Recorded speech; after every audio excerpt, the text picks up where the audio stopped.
There has been no production of tungsten in North America since 2015, and that's a result of China flooding the market with cheap tungsten. You can't build a data center or microchips without tungsten either. You can't have commercial aviation. It's the hardest thing on the periodic table outside of diamond. But we've got very high-grade tungsten, and we've got a significant resource there that we believe will provide for 8% of U.S. demand for years to come. Dilution is something we take very seriously. I always have, and I think it's something that we need to try and maintain and manage as best as possible. I'll say good morning, good afternoon, good evening, depending on where in the world you're signing in from today. I notice it's quite a large international audience, so really appreciate everybody's time. I've got with me today Ali Haji, CEO of American Tungsten. How are you today, Ali? Doing well, Romeo. Good to be back on here. I know last week we had some technical trouble with the internet outage, so I'm glad to be able to give the update. Yeah, absolutely, and I appreciate everybody joining today. I know a Cloudflare outage is annoying. It takes out the whole internet. We are no exception, so appreciate everybody joining this week. It's really great to see you guys. So here's how today's going to work for the folks in the room. First, Ali's going to give a bit of an update, run through a brief presentation, but then I've got some questions for him. But today is an interactive event, so as soon as I'm done my questions, I'm going to be shooting 2 questions from the live audience here. So there's that chat button in the bottom right of your screen. Please feel free to click on it anytime during today's event and enter a question. If we don't get to it today, for whatever reason, it doesn't fit in the conversation, it's out of scope, or we just run out of time, I'll still send the whole transcript to the American Tungsten team. So don't worry about that. They'll still be able to get back to you as quickly as possible. The other thing I'll say, just as far as housekeeping, today's event is being recorded. Will be available for replay in the very early afternoon Eastern time, likely about noon.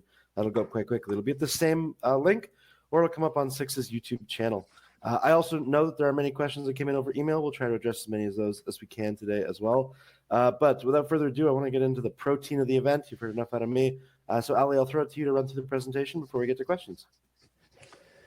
Thanks, Romeo, and thanks for everybody taking the time here to listen to our story. I will approach this in a more traditional manner, so I will be covering our stories for those that are new to the story to give them a good sense of what we're trying to accomplish.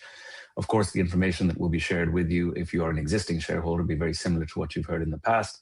And then, of course, we move over to the Q&A session.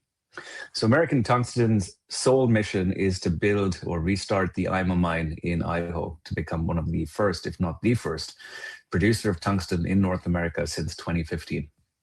We're currently on the CSE under ticker TUNG, OTCQB under ticker TUNGF, and in Frankfurt under RK90.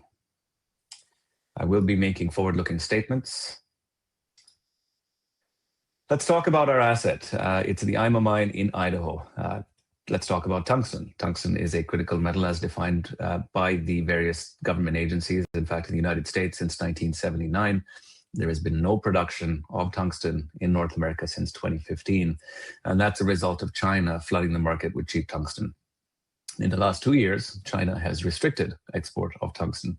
And as a result of that, the price of tungsten has risen to all-time highs. And it's imperative that we start to look to restart or look for new deposits in North America that ultimately can bridge that gap. The IMA mine is an advanced producer. It produced up until 1959. It is a moly porphyry system with rich tungsten veins running through it, as well as very high-grade silver. It is in a fantastic mining jurisdiction, that is Idaho.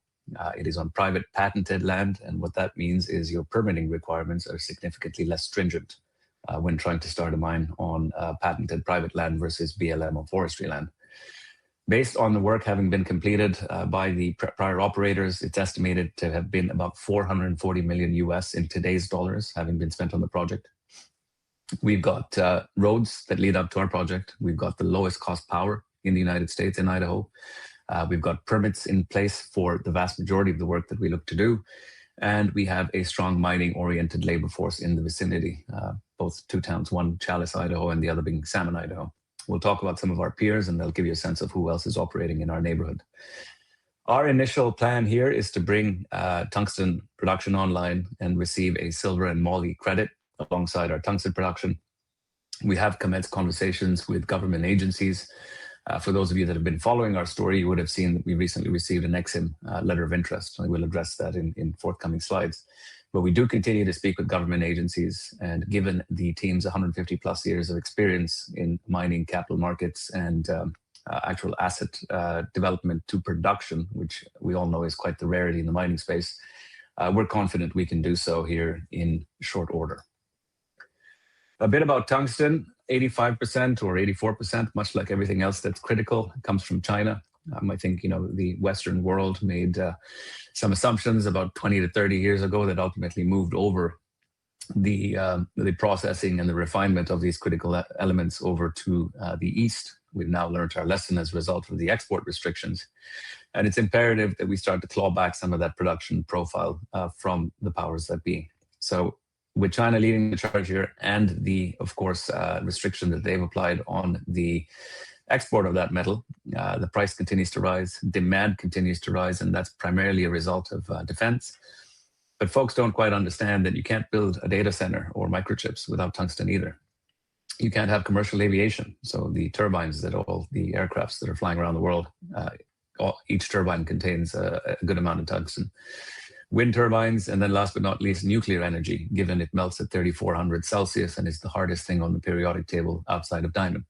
So its uses are vast. Its market size is anticipated to almost double in the next 5 years, primarily being driven by defense, with NATO now spending 5% of their GDP, or poised to spend 5% of their GDP on defense. But let's not forget the developing world. We've got a developing contingent on the planet that's obviously looking to grow their infrastructure, their defense capabilities, their technology capabilities, as well as their energy requirements. So as we see these developing nations increase their spending on infrastructure, their increased GDP increments, we are seeing this market grow here quite significantly. The price of tungsten continues to rise, and that, as I said, is due to a number of different factors. But do we see this sort of going up to 1,000 per ton? We've all seen golds run. We've seen copper sort of start to run here as well. Silver slowly catching up to gold. We have no crystal ball, so nobody really knows where this will end up. All I can say is that with IMA and our grade 0.63, as well as our 2 ounce per ton silver and 0.15% moly, we would be profitable at prices significantly lower than this all-time high. We would also have the silver and moly credits to hedge any decrease from the tungsten price as we progress through our plans. For those of us that have been following the news, and I think, especially folks that are interested in the equity markets, you would have seen a number of our peers, including ourselves, sort of run up here rather quickly right before we announced our raise in October.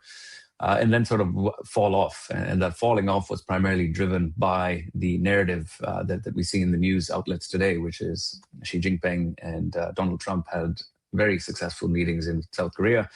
And as a result, we don't think we need to develop these critical metal infrastructures in our respective jurisdictions. If you were to look beneath the surface and perhaps look at the Ministry of Commerce's memos that have been published in China and other news outlets, the reality is vastly different from what is being presented in the media today. And so we might see a further tightening of those critical metals as we go into 26 and 27. So it's a big disconnect there. And I think, in terms of where we are from an equity perspective, the decrease in our equity price that we've suffered as a result of the narrative in the media market alongside our peers. So it's not just a tung-related issue. It is something that has affected everybody in the tungsten space quite heavily, I would say. Simply just a narrative in the media that we look to correct, and correct so by being one of the first producers of tungsten in North America. So there is no current production. We've addressed that. We are in Idaho, which is a great mining jurisdiction, as I've mentioned. We are about 200 miles from Montana, on the northeast side of Idaho. We are in fact we're looking at a mill in Montana for us to ship our product to. And for those that have been following our story, you would be aware that we're now moving towards a more beneficiation model, where we will be building a mill on site to produce 2 different concentrates. And I will touch to that detail here shortly as well. The neighborhood that we're in is a pretty prominent mining district in Idaho. You've got a porphyry system that runs across the Idaho porphyry belt. Operators such as Centerra run their Thompson Creek mine there. They'll be starting operations in 2027, focused primarily on moly. You have Integra Resources, not very far away from us either. And then, of course, you have the IMA mine, which is, as I've stated, a tungsten silver rich vein system in a moly porphyry deposit. So we've got the tungsten and silver. We've also got the moly, but our key priority today is to bring tungsten online as quickly as possible. A bit about the history of the mine. So, greenfield, not so much. This is very much a brownfield past producer. 1881 to 1979, the Bradley Mining Company operated the mine. They were the fourth largest producer of tungsten until about 1959. At that point, Inspiration, who is a subsidiary of Anglo American, drilled about 12,000 feet in the project, bringing it on to development stage in 81.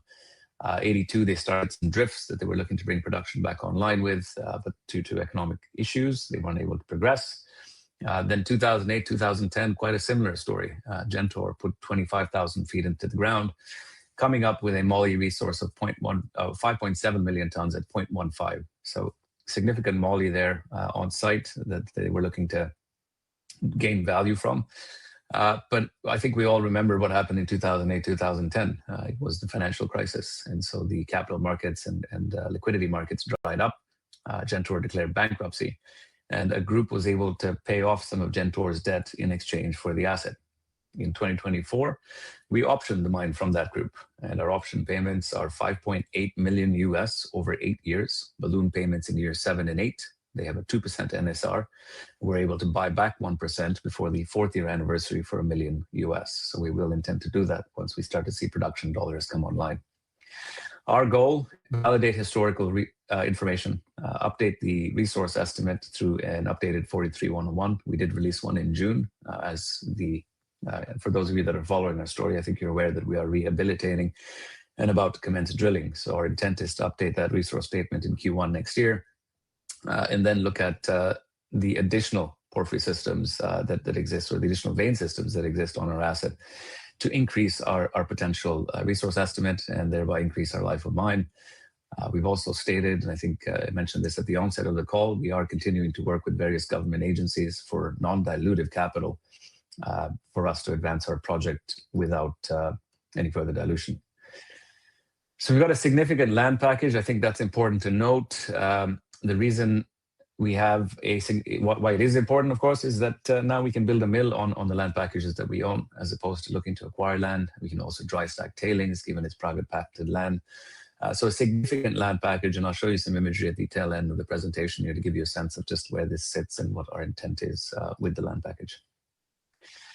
So on a more technical basis, the blue adits that you see here total about 15 miles of underground workings in the project.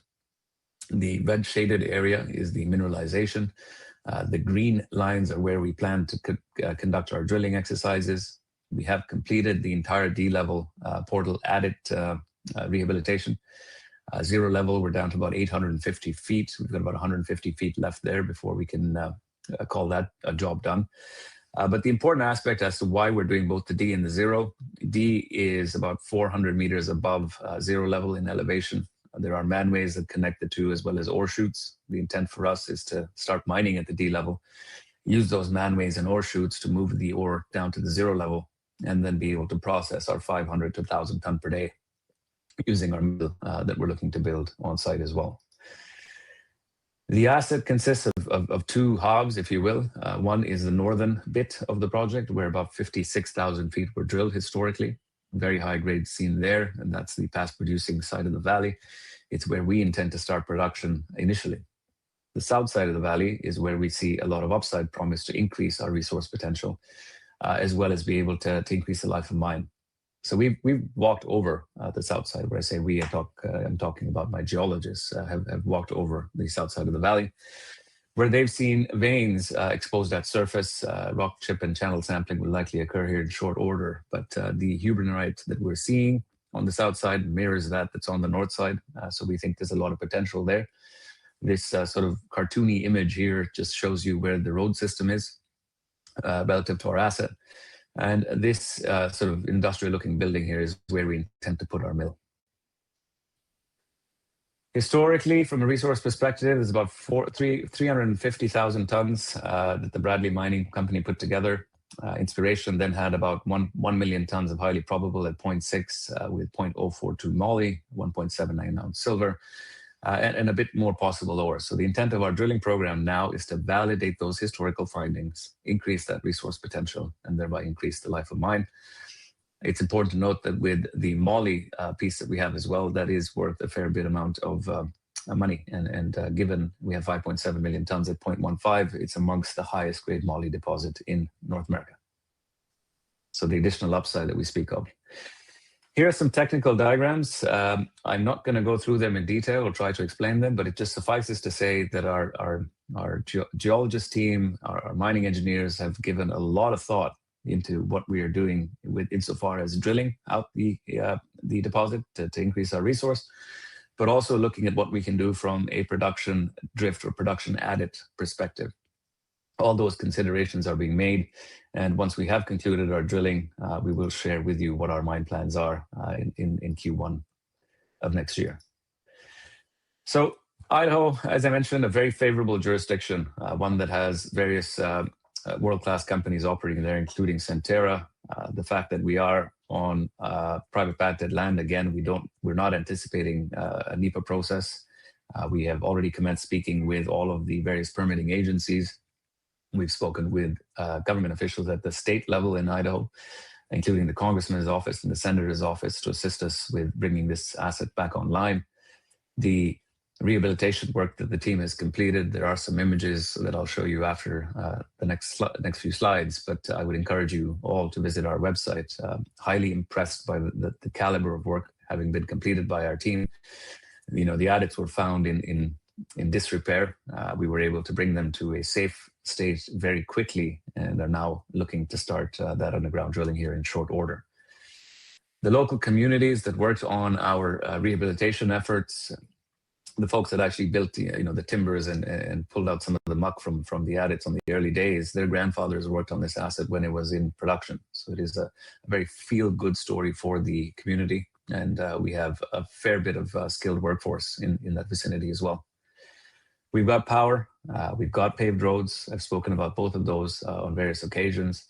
We've also looked to ship our concentrates to mill sites in northern Idaho or Montana. That, of course, was our initial plan, but now we are moving entirely to that milling operation on site, which would, of course, provide us with two very beneficiated products and a higher profit margin for our shareholders. So we've been fairly busy for those of you that have been following our story. In Q2 of this year, we put out our updated resource study.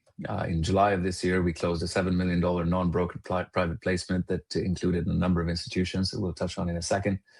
We've updated the leadership team quite significantly, and we will highlight some of those key individuals in the following slides. Q4, we closed an $18 million life offering, so a total of $25 million Canadian raised in the last 5 months. We also secured, as of 2 weeks ago, a 25.5 million letter of interest from EXIM, which is the Export-Import Bank of the United States. We can touch on as to why that's important, and I'm sure there will be some questions around that. So I want to save most of that information for the Q&A session. The diamond drill program and historical resource validation has commenced. We expect drilling here to start as soon as U.S. Thanksgiving is over. Can't have the guys working on site when they should be with their families enjoying their turkey dinners. Family first, and that's an important philosophy that I maintain to this day. Q2, Q3 next year, the anticipation is that we have our updated resource statement. We've shared with the market our feasibility study and mine plan, and then we would base level commission the asset in Q4 2026 and potentially start mining and production in that quarter. If not, as I've mentioned to various individuals that are both shareholders or otherwise, it will happen in Q1 2027. Again, this is junior mining and there are delays, but we're going to hold strong to our promise of being one of the first producers of tungsten in North America. So we've done a fair bit of work here, and I'm not going to touch on each one of these items, but we've been extremely busy as a team. Not only have we grown out the team, but we've also been down to site on various occasions. We've had fly-ins with our senior leadership team to plan the trajectory of the company, as well as what 2026 looks like. We brought on board some very significant individuals to the board of directors, and the plans that we anticipate coming to fruition in 2026 have been shared with them, and will be shared with them in more detail, I should say, the second week of December. A bit about the team. My background stems in asset management. Spent about 14 years at Invesco. Became an advisor to Step Gold back in 2016. assisted through the acquisition of the asset from Centerra, the go public transaction on the TSX main board, and then saw the asset come to production in 2020. At that time, started a lithium company by the name of Lithium Ion Energy that I ultimately JV'd out to an Asian party in March of this year, and then took the helm of American Tungsten in April. Some of the key individuals here: Dennis Logan, our CFO, was the CFO of Almonty, the largest tungsten company by market cap in the world today. He assisted them with various capital raises. He's also had experience moving companies from Canadian listings to the North American or US related listings like the NYSE or the NASDAQ. So a lot of skill set there. And if you have been following our story, it is very much our intent to pursue that uplist strategy early next year. Carolyn Loader was just added to our board. She is the first living woman to have been inducted into the U.S. National Mining Hall of Fame. We're very happy for her for having her join us. She was also director at Integra and K2 Resources. So very pleased to have Carolyn, and thank you for joining us. Dan Nicholas, Department of Energy portfolio manager, where he led a $40 billion investment portfolio, one of the largest in their history, also an ex-banker at Morgan Stanley and Pali. He's assisting us with the government agencies, not only at the state level, but the federal level as well. Jim Whitaker, Chief Operating Officer of Capstone Copper, 10 to $12 billion company, has built mines around the world, past president of Escondida, but an individual that we're extremely proud to have on our team. And then last but not least, Duncan Blount was added about 2 weeks ago as well. And he is the chief executive of Chilean Cobalt Corp, is an advisor to Ocean Minerals, and has deep-seated relationships with government agencies and technical individuals in the United States. So very strong board that we've assembled here in the last 6 months. In terms of rounding out the team from a team that was very high level, I should say, looking to focus, but didn't quite have the capital to do so. When I joined the company, now that we are very well funded, we have grown our team, and the team continues to execute very, very well. Dave Sabrin is our mining operations VP. He continues to ensure that we have a mine plan in place, and the engineering work is happening to a degree that allows us to fulfill that obligation or that mission to be one of the first producers, if not the first producer of tungsten in North America since 2015. Liam, our Senior Vice President of Operations, very much a COO in his own right, an individual that has put together multi-billion dollar or multi-$100 million companies in North America. Austin Zinser, our VP Exploration, an individual that understands the rocks in Idaho better than most, and has worked with Perpetua Resources from inception to now their $2 billion EXIM agreement. And then Joanna Longo, who heads up our investor relations, a very strong individual both on Bay Street and Wall Street that assists us with the necessary connections that we require for success. And recently we added Michael Zaire. Michael is an individual based in DC, has done work for a number of different companies in the United States around the critical rare earth space, and will be continuing to work alongside Dan Nicholas to help us unlock more government agency backing and non-dilutive capital. The rest of these individuals down here, special highlight to Finley Baker. Finn was at Cantung up until they ceased operations in 2015. Very much a tungsten expert, sits on the advisory board of various other tungsten companies as well. But we do have individuals that are familiar with the resource that we're looking to bring back online. From a cap table perspective, I think we sit in a very envious position relative to not only our peers, but I would say some of our seniors and juniors as well. With 48 million shares up, that's an extremely tight cap table that we're very proud about. Our share price, I think as of today, about $1.28, has come off from the $2.58 financing that we did about a month and a half ago. And I did speak to some of those macro reasons at the onset in terms of the narrative. So hopefully those that are looking at that share price and wondering why it's trading at that level, I provided some answers there. We've got a significant institutional shareholder base at about 14.8, 15%, perhaps a tad bit higher given the last financing. We've got a significant float, and this is why we're able to have the liquidity that we have. On average, about 1 million shares a day traded in Canada and in the United States, which is, of course, one of the reasons we get the institutions in, but a great position for any investor to be able to see that liquidity. We've got about 6,500 US shareholders. We only require 400 for our uplist strategy. So we're well satisfied in that regard. We also have the shareholder equity in place, so that's been looked after. For those of you that have been following our news, we recently signed on Davidson as our auditor. They will be doing our PCAOB audits to make sure that we are ready for that US uplisting in as early 2026 as possible. So work continues to get us on that platform. I think a name like American Tungsten with a flagship asset in Idaho deserves to be on a US exchange and would perform significantly better on a more mature US exchange as well. In terms of valuation, our peers are listed here. We are trading sort of at the bottom end of that cap table or comp table. We are one of the few companies on this list that will be in production in North America here in short order. We are a fast-producing mine. The same cannot be said for everybody that's on this list. I'm not saying that American Tungsten is going to be trading at the levels that Almonty is. Excuse me. But I will say that if you follow the trajectory of the balance of the companies here, as well as their ability to come to production, there is a gap here that we look to close quite quickly. And with a treasury of 22 million Canadian in the bank, you can expect us to do that quite rapidly. This image here shows you the landscape that we operate under.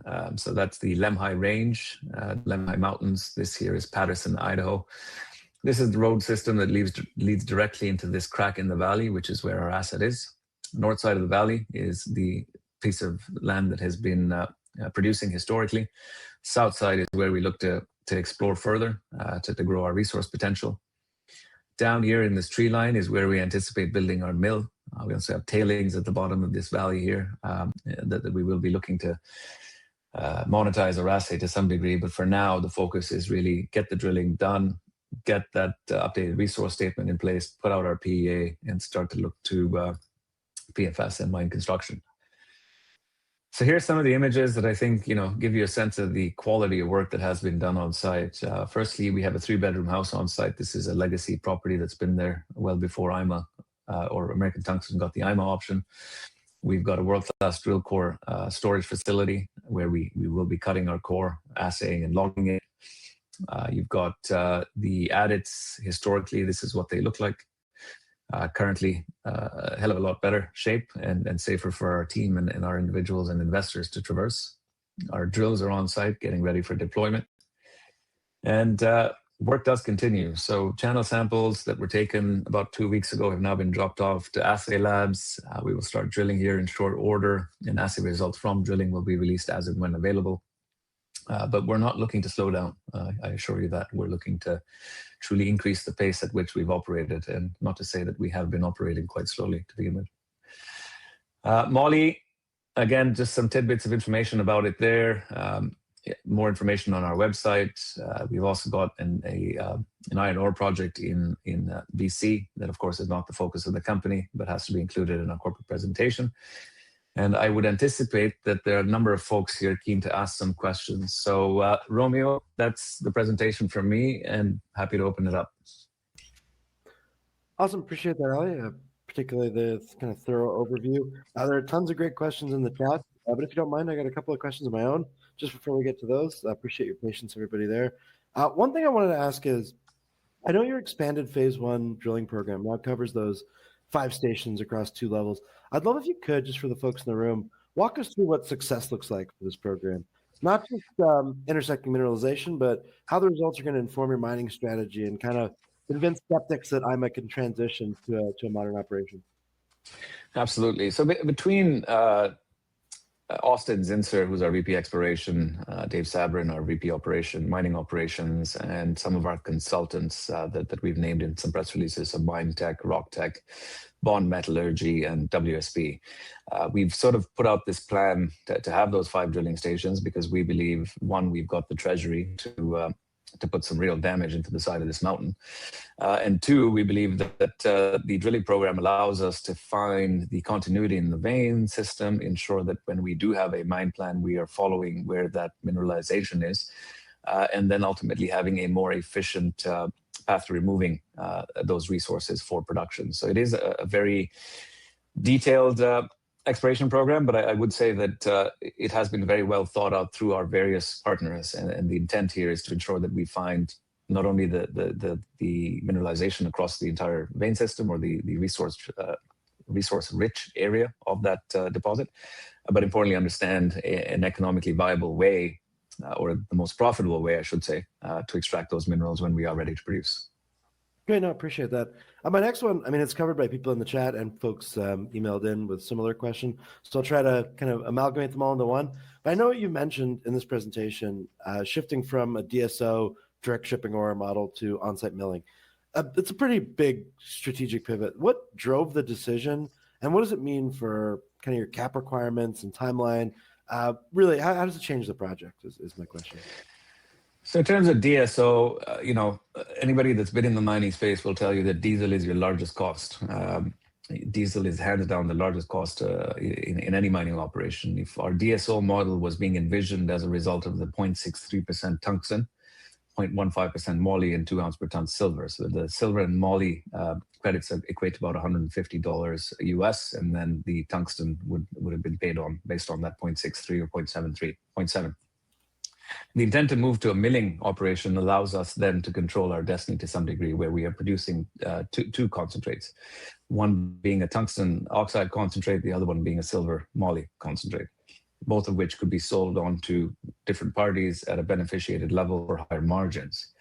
From a CapEx perspective, the rehab work around the mine, as well as some drilling that we had envisioned in the earlier days of this year, was about 20 million US.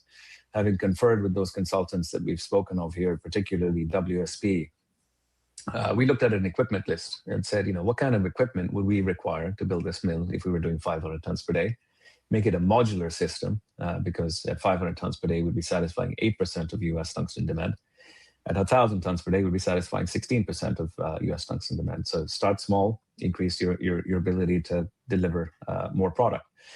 And when we looked at that equipment list, it falls at around 19 million for the equipment US.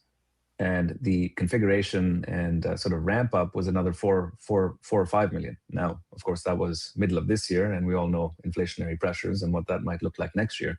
But even if it were to go up to 30 million US from a CapEx perspective, our internal PEA calculations tell us that we would cover that CapEx within month 6 of production. So it was a natural sort of pivot for us to say we can control our own destiny. We're not toll hauling. We're not looking to ensure that there is a buyer of our product. And as far as buyers are concerned, I think our listeners and our followers are aware that we have a non-binding LOI with GTP, one of the largest off-takers in the space. And having that concentrate come out of our site as opposed to an ore body that we ship to a mill, gets processed and then off-taken from that mill site, would reduce our margin significantly, and thereby, of course, not be able to fall upon our shareholders to win with our success. So given the low CapEx, the fact that we can control our own destiny, it is a modular system that allows us to move from 500 tons per day to 1,000 tons per day with incremental CapEx. Just made more sense, I should say, than the DSO model we were envisioning. Perfect. No, appreciate that answer. Now, one thing I wanted to ask is, I know the Alma mine sits in that climax type moly porphyry system beneath the tungsten veins. I know it's a big exploration target for you guys, but the focus remains on that near-term tungsten production, which makes sense. But how are you thinking about sequencing here? Do you pursue tungsten cash flow first and moly later, or is there a scenario where both metals contribute to that initial production? So I would say at the onset, tungsten is the focus, and it will continue to be, because we are American tungsten, not American moly. But we've got very high-grade tungsten, and we've got a significant resource there that we believe will provide for 8% of US demand for years to come at 500 tons per day. So tungsten remains the focus. We will have a moly silver credit that comes out beside our tungsten concentrate. So we will be producing some moly, but it certainly is not the focus.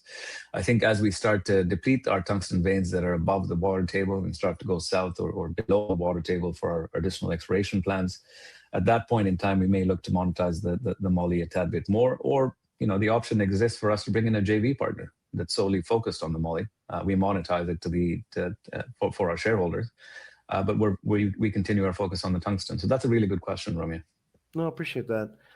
One thing I want to ask about So Idaho obviously is pretty mining friendly. But you guys are operating on patented claims, which has kind of additional advantages.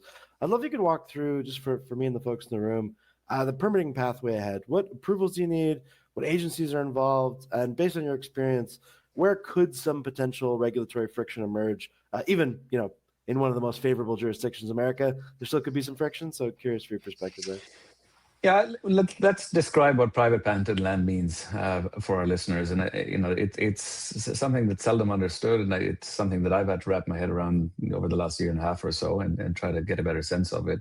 We've done some early work in my prior roles looking at assets in the United States that have been on BLM or forestry land. And BLM is the Bureau of Land Management. Forestry land, of course, is very well protected. Private patented land means you own that land outright. What it means is you own the surface rights and the underground rights around it. Very different from BLM or forestry. In terms of the permitting process that is required at IMA, given it is private patented, most of our operations, if not the majority of our operations, will be underground on land that we own.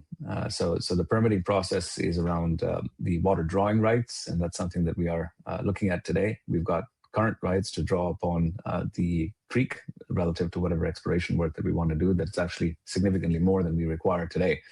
But the balance of the permitting is not a long laundry list. It is a small a short list of permitting items that we have to undertake. And we've got a couple of permitting experts currently putting that list together so that we have clear visibility and a line of sight on it. But when we say in our presentation, readily permittable, we say that because it is private patented. We don't anticipate NEPA, and the intent is here that we get permitted quite quickly once our mine plan is in place Q2 next year. That said, any hiccups that we anticipate, it's a good question. I would simply say that we've been good stewards of our neighborhood. We have engaged with community members and community leaders to let them know what it is we're trying to do, how they would play a part in that process, and what benefits they can expect to derive from the advancement of IMA. The only sort of challenge that I would see from a permitting perspective that may come back to bite us,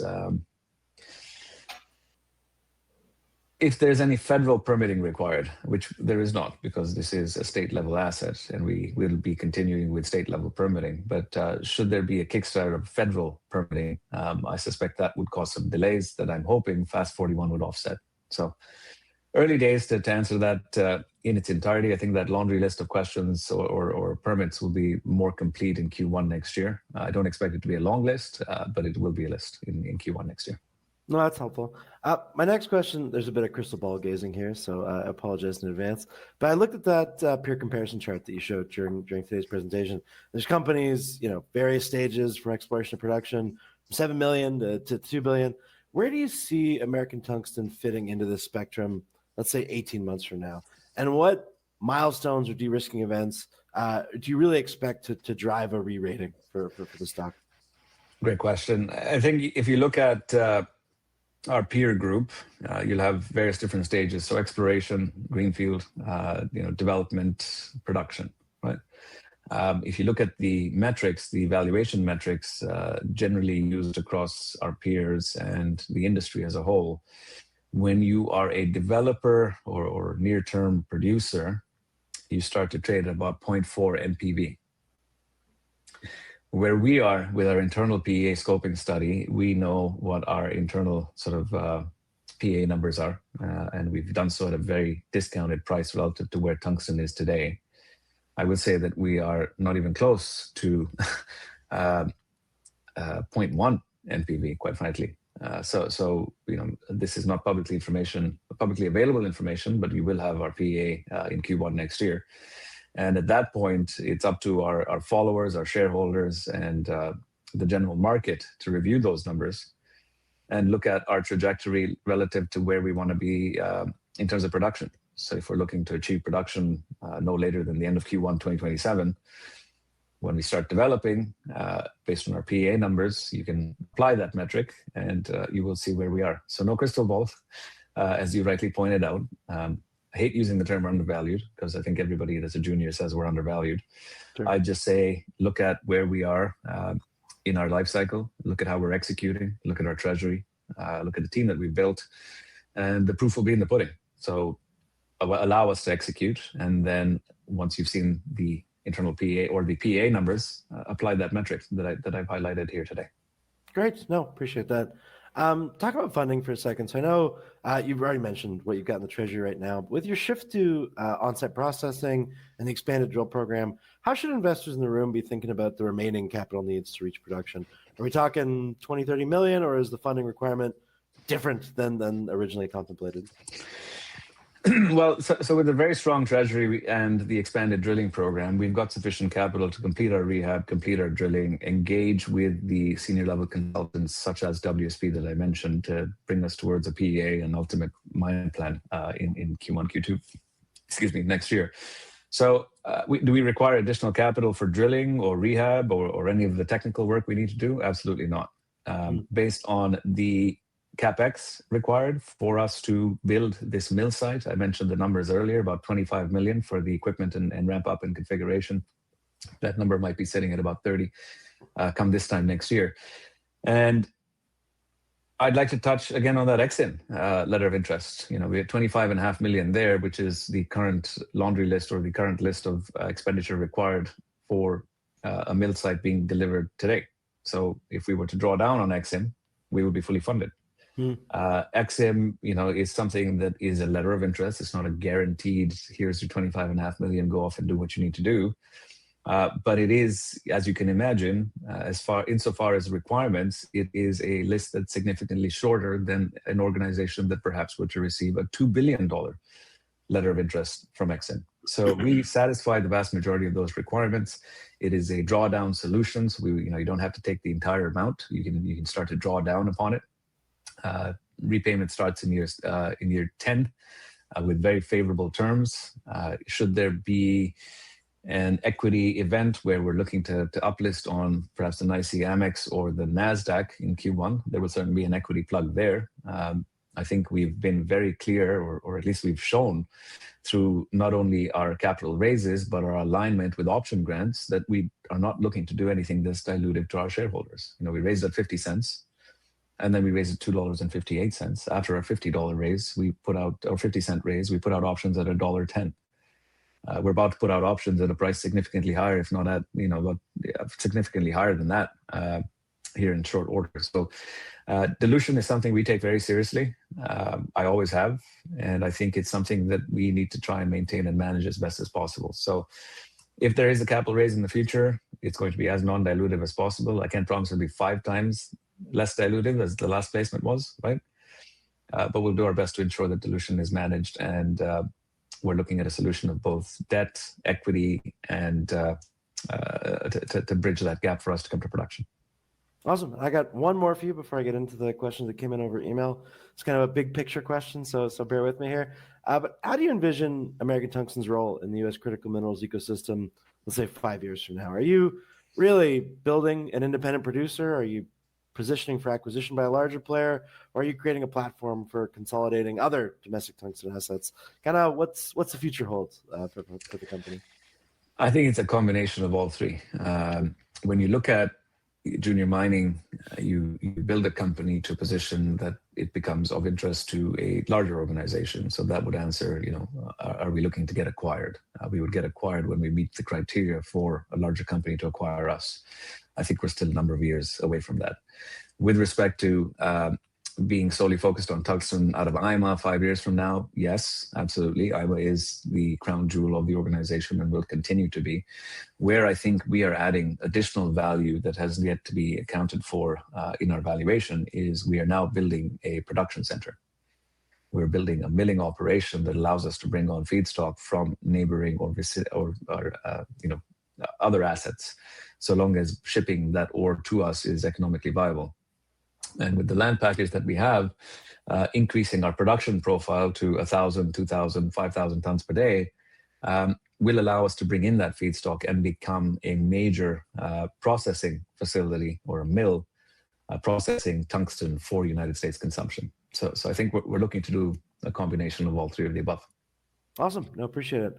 Now, I know we got 15 minutes left, and there are a ton of questions in the chat, so I'm going to try and jump through as many as I can. I know the room's full of people, so we'll try to get to as many as we can. Reminder, though, that if I don't get to your question today, I'm going to send it to the American Tungsten team anyway, so they will still get it. One question that came in over email from about 4 or 5 people, so I'm going to kind of push them all into one question. How likely is that you get a government contract, and if so, what timeline are we looking at? Well, government contracts can be defined in various different ways, right? Like the DLA, DPA, they might come out and buy it from us immediately upon our concentrate production. But you know, the government generally works with the off-takers and the various refiners or the millers.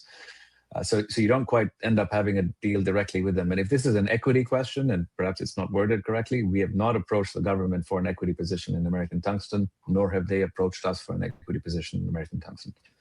But in terms of actual supply of product, we would work with the off-takers, such as GTP, to acquire our concentrate that ultimately becomes a product that would end up in those government value supply chains. So be directly with the government or a contractor that serves the government, Northrop Grumman, Lockheed, for instance, any equipment that they manufacture that ultimately gets acquired by the government. So I know that's probably not as direct an answer as you were seeking, listeners, but hopefully it does shed some light on the process. No, I certainly appreciate it. Now here's a question. Anytime I talk about tungsten does come up, it's kind of a big picture geopolitical question. But how do you think the government's going to set the fair final price to prevent China from underbidding on tungsten? Well, they've done it with MP materials. They're more than likely going to do it with lithium, with the Lithium Americas transaction, Thacker Pass, right? So you've got to make sure that if you're trying to invest at a government, much like any investor, if you're putting investment to work, you want to make sure that you're hedged or there's a floor with respect to that investment so that you're not just writing it off a year from now when China floods the market. Will China flood the market? They may. And if they do, you know, we've spoken with various people that are in government that have said, you know, if I'm an admiral of the U.S. Navy and have a submarine that's carrying multiple warheads, the next one I build will not include tungsten from China. It's got to be U.S.-made tungsten.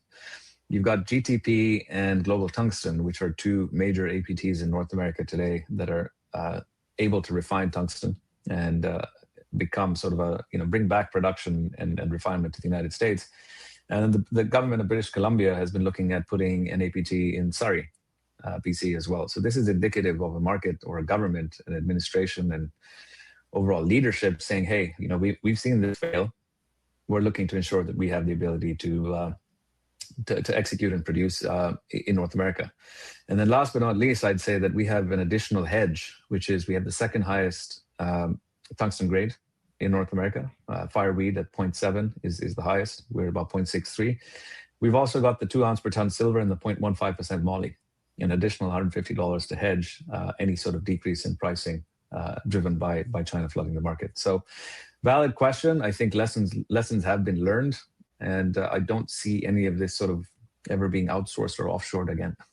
No, appreciate that. Now, the next one, a number of people have asked in chat and online. I'm just going to sum it up in one really quick question. What's the timeline to production? So we shared with you our slides there, and we're completing our drilling program. We'll have our updated resource statement likely Q1, PEA, late Q1, early Q2, PFS shortly thereafter. And then we start to look at putting our product or our mill on site. That mill will be, you know, if we face delays based on equipment, so be it. But our intent certainly is to be one of the first, if not the first producers of tungsten. And I'm not skirting around the question, but we intend to generate revenue from production in 2026. Great. Awesome. Thank you. One last fun one from email before I go rapid fire to the questions from the live chat. Is there any chance investors could tour the mining facilities at a possible future grand opening? A grand opening, that sounds lovely. Where's my invite? The grand open, I wouldn't say there's going to be a grand open. I will say that we've had investors visit site already. A couple of investor groups have gone down there, strategic and otherwise. We continue to go down there as a management team ourselves. I would say that when the rehab is complete, and so long as there is no impediment to our trajectory with respect to you're not impeding our work, you know, get in touch with management. If you're in the neighborhood and you're driving by Idaho and you want to come see the site, get in touch with us. And if we're able to accommodate you, we'd love to accommodate you. Perfect. Thanks. Okay, rapid fire questions from the chat.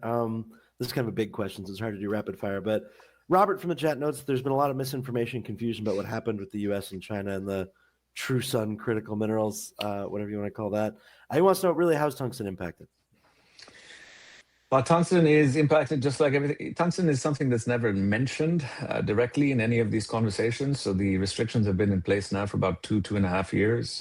You don't hear about them in the news. All you hear about is rare earths, rare earth magnets, right? And those are important, don't get me wrong, but tungsten is up there in terms of importance, specifically around defense.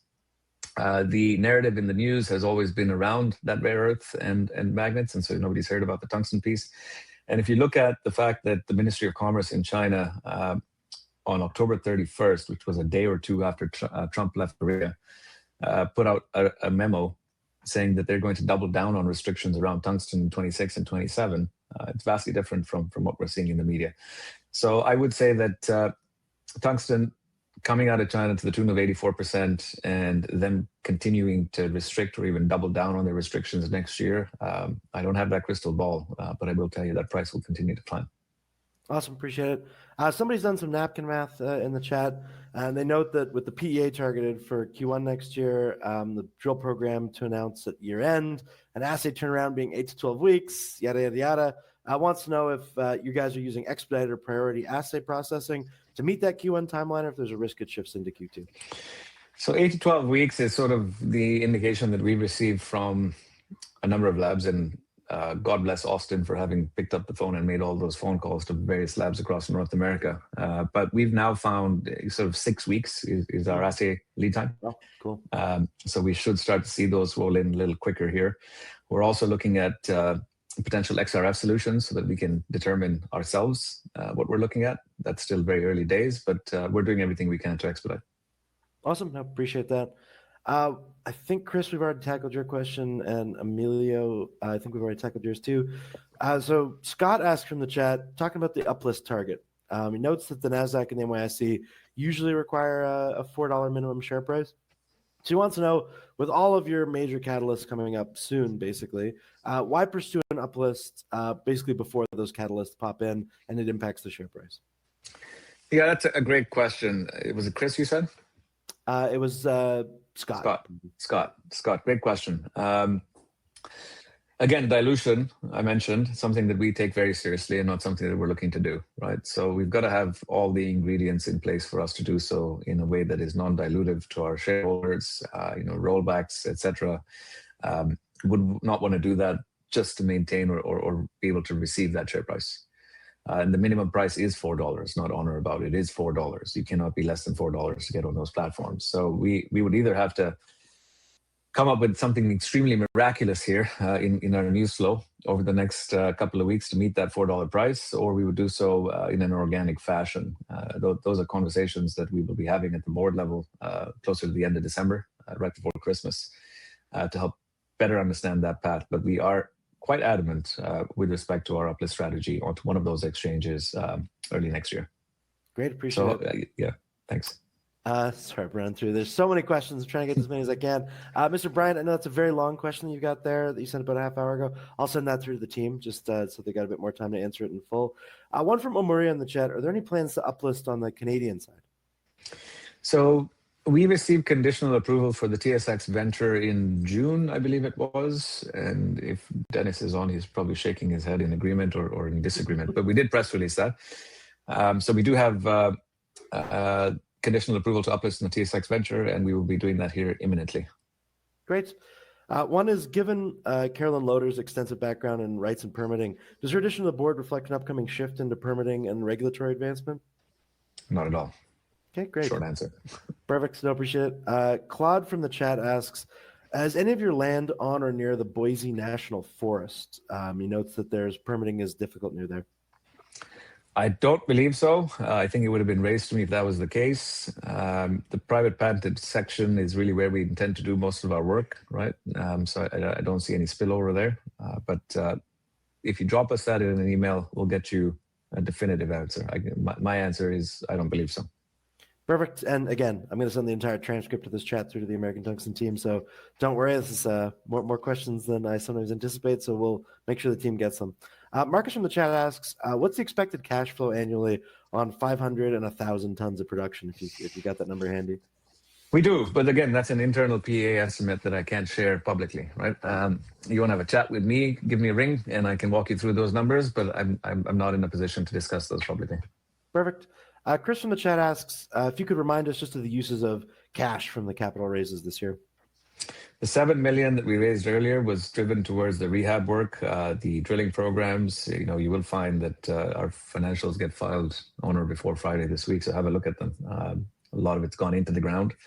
There are no egregious, salaries or marketing agreements where the capital's gone. It's all been put directly into the ground or to grow the team so that we can execute upon our promises. In terms of the additional 18 or so that we've raised, again, 5 drilling stations, three rigs running at peak capacity. There's a lot of work being done on the ground to prove out that resource and grow the life of mine. There's also the professional engagements with the likes of WSP and others to ensure that we are on that path and that trajectory of production as quickly as possible. Awesome. One question from the chat from Lyle, one of those broad questions that I would usually wrap up an event with, so I'll throw it to you for this one, which is, what is the most critical unanswered question facing the company in the next year? That's a great question. Way to put me on the spot there, Kyle. The one unanswered question for the company, I would say the recoveries. We know that the mills that we're planning to put in place have a range in terms of what recoveries we can anticipate, but what exactly those are and knowing that answer would ultimately help us answer 2 very important questions. Which of the 3 off-takers that we're currently talking to will be our off-takers, or we'd want to be our off-takers. And the second bit of that is just how much money we're going to make our shareholders. Awesome. Well, on that note, Ali, I really appreciate you running through both the presentation, but also letting us grill you. There are a million questions. Big audience in the room. Thank you all so much for joining us today. I know I didn't get a chance to get to every question, but for the few that I didn't get to, I'm going to shoot those through to the team. They'll be able to get back to you as soon as possible. Really appreciate everybody's time today. And Ali, thanks so much. This was great. Thank you, everybody. Awesome. Have a great end to your day.